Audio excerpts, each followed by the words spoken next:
Pretty poor. A sharecropper is a man that takes his family and works for a landowner, and at the end of the year they divide the profits that's made. The landowner furnishes the seed and the fertilizer and the land and the house. So I remember for 6 years my father always got a pink slip at the end of the year. That means you got to stay on with me another year because you can come out of debt. So they get you kind of in a revolving cycle.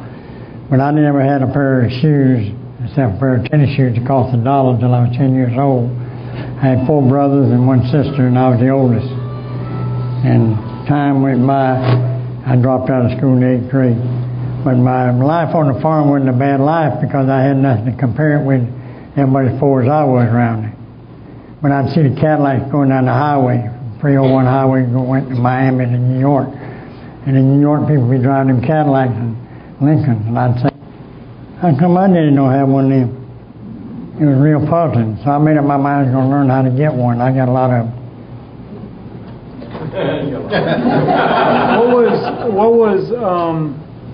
What was your childhood in school growing up with the cleft palate? Well, we all have a hair lip, you know. You don't go and look in the mirror, but you got a hair lip.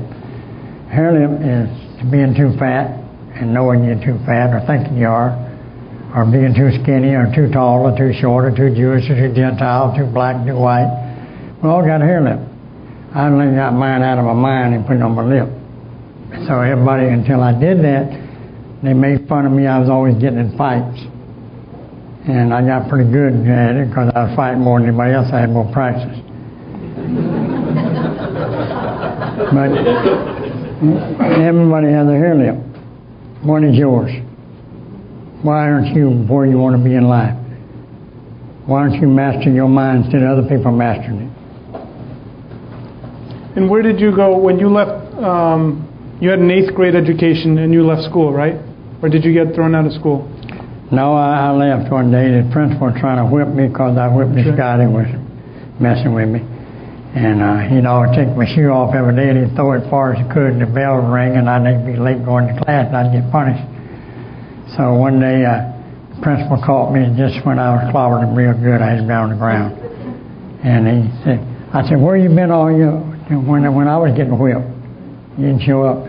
So I jumped out the window and pushed him over the desk, and I jumped out the window and he called the coach, and the coach was the fastest runner in South Carolina, in the University of South Carolina football. I left him like he was standing still. He didn't know he had a country boy that was just a barefoot that could smoke down the highway. And he'd go around the block, I'd leave get him so far behind, I'd thumb.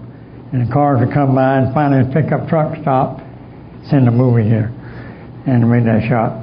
So he stopped. He said, I think that guy's calling for you, son. I said, he's a crazy man, just escaped from the crazy house. Get going. So we left. And I didn't want to whip him, so I didn't go back to school. And I went and joined the Air Force. Got in the Air Police, and they thought I didn't need to be in public, so they put me in charge of the train duty. The first time I ever saw a commode. I thought you were supposed to wash your face in, I almost did.